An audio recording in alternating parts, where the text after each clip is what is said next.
You hear it all the time, right? It's a serve and pass game. Oh, yeah, it's like volleyball 101. It really gets to the core of things, doesn't it? Totally. That first contact is just so crucial to everything that comes after. And today, we're going to zero in on one player who's, well, they're kind of a silent hero in that whole serve-receive battle. The libero. Yeah, the libero. And more specifically, we're going depth on how they handle defending the seams. Ooh, seam defense. That's where things get really interesting.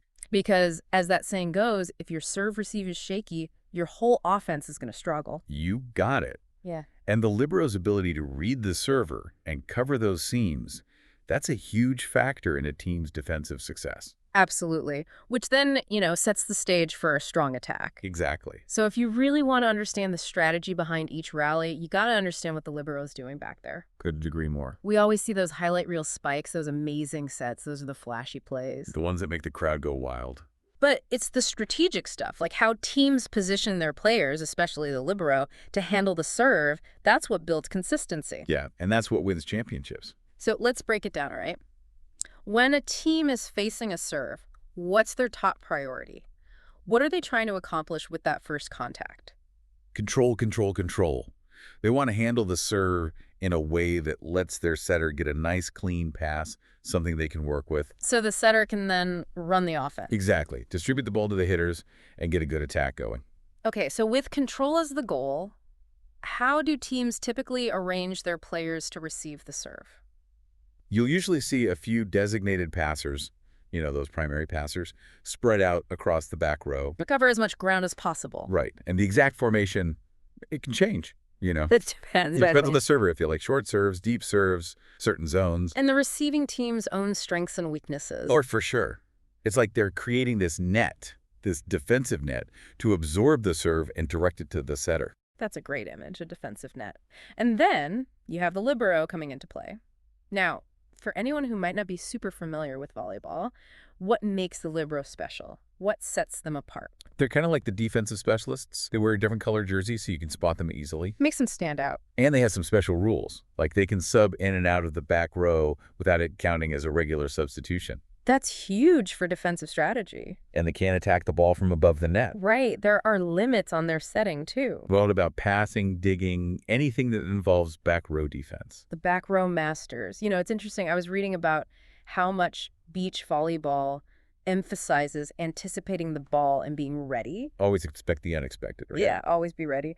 Does that kind of mindset translate to what a libero needs in indoor volleyball? Oh, 100%. Yeah. In beach volleyball, you have less space and fewer players. So much more ground to cover. You have to anticipate where the ball's going. Reading the play is essential. And that same skill, that anticipation, it's crucial for a libero, especially when they're covering the seams. And that brings us to the heart of our conversation, the seams. The land of opportunity for servers. Haha. So can you explain what exactly we mean when we talk about the seams in serve-receive? It's simple, really. They're the gaps between the players who are lined up to receive the serve. The spaces between them. Exactly. Good servers know these spots, and they'll aim for them, hoping to catch the receivers off guard. To cause some hesitation or confusion. You got it. So why are these seam areas so vulnerable? Why are they such tricky spots to defend? There are a few reasons. First, miscommunication. In the heat of the moment, you might think your teammate is taking the ball, and they might think you are. And then nobody gets it. And boom, the ball hits the floor. Then there's the difficulty of judging the trajectory of a serve right into the seam. It's tough to react in time. Plus, servers can mix things up with different serves. Float serves that wobble. Jump serves that come in fast and with spin. Makes those seams even harder to handle. So the server is actively trying to create chaos and exploit those gaps. Basically, yeah. It seems like communication is key to shutting down those seams. Oh, absolutely. Clear communication is like the glue that holds the defense together. Players got to be talking before the serve, during the serve, constantly. Calling out who's taking the ball, making adjustments on the fly. Because if there's any hesitation or confusion... That seam becomes a welcome mat for the server. Okay, so we've talked about what the seams are and why they're such a challenge. Now let's talk about the libero. How does the libero fit into the strategy for defending these areas? The libero is often placed specifically to cover those seams. To be the main line of defense. They're agile, they have great passing technique, and they read the court really well. So they can react quickly to those tricky seam serves. Exactly. They're like a safety net, ready to swoop in and save the day. Can you give us some examples? Like, how would different defensive formations use the libero to protect the seams? Sure, in a three-person receive formation, the libero might be in the middle back, covering the deep middle seam. But they're also ready to move if the serve goes to either side. Right, they have to be flexible. And in a two-person formation, they might cover a whole half of the court. Which means taking care of that seam between them and the other receiver. The big idea is that wherever the libero starts, their job is to cover the most vulnerable spots. Based on the opponent and the game situation. Exactly. It sounds like the libero has to be like a mind reader. Haha. Well, they do have to be incredibly perceptive. How important is their ability to anticipate the serve, to read the server, to know where the ball's going? It's everything. A good libero isn't just waiting for the serve. They're trying to guess where it's going before it's even hit. They're watching the server's toss, their body language, any patterns they've shown. And the moment the ball leaves the server's hand, they're tracking it. To adjust their position and make the play. You know, they say there's nothing worse than wishing you had another chance because you weren't ready. That's gotta be a tough feeling. It is. For a libero, being ready, mentally and physically, that's the key to seam defense. And I bet so many things can make defending those seams easier or harder. Oh yeah, tons of factors. What are some of the things that come into play? Well, the server's skill level, for starters. Obviously. A jump serve that's hit hard and accurately right into the seam, that's a nightmare. Much tougher than a slower, less precise float serve. Right. And some servers just have that knack for hitting those seams consistently. Putting tons of pressure on the receivers. Definitely. And what about the receiving team? Does their communication and how well they work together make a difference? Oh, it's huge. If they're not calling out who's taking the ball, if there's any doubt.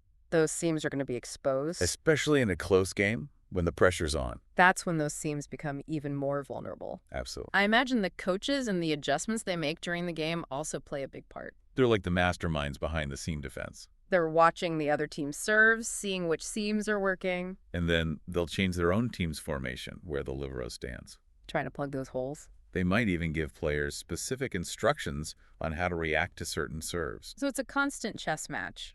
You could say that. So, after diving into all this, what would you say are the most important things to remember about the libero's role in serve-receive and seam defense? Well, the main thing is that the libero is vital to serve-receive. And a big part of that is protecting those seams. It's their specialty. But it's not just about the libero. It's a team effort.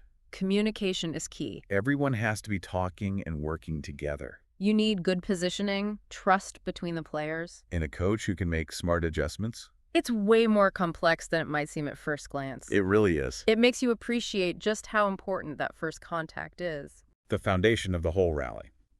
As we wrap up, I want to leave our listeners with something to think about. Volleyball is always evolving. Servers are getting more and more skilled. They're like weapons out there. How do you think the libero's role in serve-receive, particularly in defending the seams, might change in the future? That's a great question. With those powerful serves, I think we'll see liberos covering even more of the court. Having to be even quicker and more adaptable. Maybe even inventing new techniques to handle those tricky serves.